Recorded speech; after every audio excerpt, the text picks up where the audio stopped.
try to remain objective. Ms. Reyes, Yes, sir. I am Yes, the Your Honor. chairman of the Committee on Human Rights. Yes, Your Honor. I have records of EJK victims. And you made a statement, it says right here, to the International Criminal Court, global community, and world media. Is this not a pro-Duterte statement? Can you please, sir, complete the whole No, not yet. report? I'm going to complete this. I'm just referring to the first statement, to the International Criminal Court, global community, and world media. It means that you want to tell that to the International Criminal Court. Am I right? Dahil, And therefore, Mr. Chair, you do not agree for the former president to be held in the ICC. Am I right? yes, Your Honor. Okay, very good. So therefore, you are pro-Duterte. Don't tell me you are not. All right? Sir, can I No. pwede po akong sumagot? Let me ask another question to you. You said you need to see this. The so-called EJK victims under President Duterte, a massive hoax.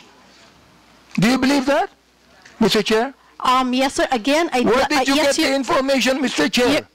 Your Honor, sana po mabasa ng buo yung aking... Do you want me to give you documents on that? Sir, I know what I posted, but I want the whole, the people here and the media to also see ano yung context ng aking isinulat para po maintindihan din nila Ito at na hindi yung lang context, maibase Mr. Chair. sa isang You do not statement even lamang. need to complete this. Kung gusto mo Sir, kumbituhin ko, yes, ito, Your Honor, I would okay. appreciate very much. I'm going to Mama. complete this now. Okay, Yes, para Your marinig Honor. ng lahat. Opo. The so-called EJK victims under President Duterte, a massive hoax. Okay. Sa akin, mali. I have documents to show. Yes, Your Honor, All right, that is now your you truth, said. and I also have my truth. Please. May I remind the resource person to, again, patapusin muna yung interpolator before you answer. Okay po, salamat po, Mr. Chair. And sige po, so, kung pwede po, ibigay na lahat ng tanong at mabigyan din po kami ng pagkakataon na sumagot nang wala ring interruption Of sana. course, you will be Opo. given your opportunity to answer. Pero patapusin muna talagang interpolator. That is sige a po, ruling Mr. Chair. before the resource person. Wag po tayo magsapawan. Opo, Mr. Chair, maraming salamat. Okay, Mr. Chair, let me continue on. You said, the anti-Duterte propagandist. So alam ko na kung ano yung bias mo, di ba? May bias ka na rito eh. Oo. Okay, likely funded by drug cartels, terrorists, corrupt politicians, greedy oligarchs, and narco-politicians are desperately trying to manipulate the global narrative. What did you get the information about that, Mr. Chair? Pwede na po akong... Go ahead. Sige. Yes, Mr. Chair, pwede na po akong sumagot? Yes. Okay. Doon po sa mga nauna niyo pong tanong, kung saan, ang sabi ko nga po ay hoax. Ang pinagbabasehan ko po doon ay yung mga naglalabasan ngayon na panibagong impormasyon, kita naman po ito sa social media, ano po, kung saan yung mga napabilang na EJK, yung mga nagpakita ng picture ng mga anak nila na namatay daw sa EJK, actually ay hindi po connected sa EJK. At yung iba po ay buhay na buhay naman po. That's why, ang sabi ko nga ay hoax dahil yung mga pinakita ng mga nagrarally at pinapakita nila na namatay sa EJK ay hindi naman po patay. Mr. Chair, nag-a-attend ba kayo ng Quadcom hearing? Mr. Chair? Nag-a-attend ba kayo ng Quadcom hearing? Yung mga biktima ng EJK ay nandoon at nagkaroon pa sila ng prayer rally, Mr. Chair. Nag-attend ba kayo ng Quadcom hearing? You Okay, can answer. Mr. Chair, okay, salamat po at pagkakataong sumagot. Yes, nakapanood na po ako ng Quadcom at napanood ko rin po yung mga latest na ganap ngayon kung saan may isang Aling Sheila, Aling Lori, Aling another mother, kung saan yun po, yung mga anak nilang pinapakitang namatay sa EJK ay hindi naman po. Doon po, yun po yung pinanggagalingan ng aking isinulat na opinyon. Yun po ay reaksyon at opinyon sa mga nabalitaan ko po sa social media. At sa mga news online. Again, those are my personal reaction and opinion on the current events. Mr. Chair, ang hirap nun, makakabalita ka ng anuman, tapos you're going to put up an opinion, and you want to let the people believe it's the truth. Yun ang problema dyan eh. Facts. Then, sinabi mo, they want you to believe that every young life lost was at the hands of our people's President, Rody Duterte. This is a blatant lie. That is my, pwede na pong sumagot, Your Honor? Yes, go ahead. Sige. Opa. Go ahead. Again, that is my truth. Those are my opinion.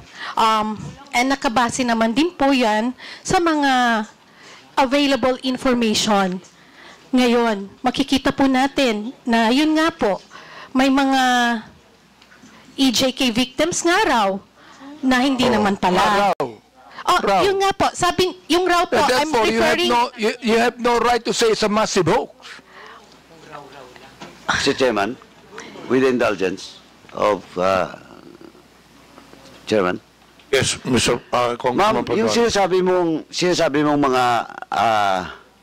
mga facts ngayon na lumalabas, is it an official document coming from those investigation by government agencies, by Quadcom, or just a mere in the social media accounts?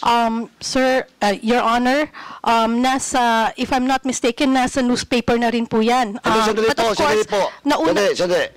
Nasa newspaper. Pero ang tinatanong ko po, anong source ng newspaper? Is it an official document or findings of the Human Rights Commission?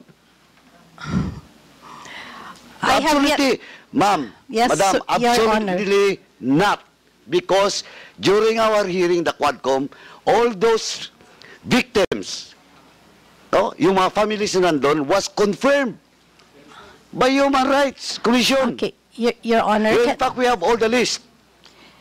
Your Honor, can I also answer now, kung pwede po? Okay. Lumabas po na may mga kapatid, yung mga biktima, na sila po mismo ang nagdi-deny doon sa mga Mr. ibinabalita Chair, ngayon Mr. Chair. Yes. Mr. Mr. Chair, Chairman. I'd like to interject for a while here, while you're answering. Ang binabanggit mo, may nabalitaan ka? May nabalitaan ka? I mean, my goodness, if you would like to be a resource person here in this committee, kinakailangan, meron kang basis. Meron kang tunay na basis, meron kang dokumento na masasabi. Sapagkat, Luka, ang Commission on Human Rights, for example, nag-imbestiga ng EJK at maraming nakita. Kami, in my Committee of Human Rights, marami kaming nakita. Oo. Samantalang ikaw, sinasabi mo, massive hoax ito. Wag naman, Mr. Chair. Gusto kong maniwala sa statement mo kanina. Pero ngayon, itong statement na ito, hindi na maganda eh. Nagsabi ka pa ng facts. Some of these so-called victims died years before or after Duterte's presidency. Where'd you get the information? Nasa balita po, Your Honor. Yung iba po ay namatay ngayong last year lang po, Madam, 2024. Mr. Chairman, Opo. Madam, sa Quadcom po, sa hearing namin, at it was confirmed by Human Rights Commission, lahat po na nakalista doon, under our records, was confirmed by Human Rights Commission. Wala po doon yung prior and after Wait, kasi ako. ng Duterte's administration. And, Mr. Chairman, kindly, let me just remind that, sir, is he your counsel? No, sir. From the House of Representatives po siya. From the House? Nagpapapirma po. Sabi ko mamaya na kasi busy pa po tayo. Anyway,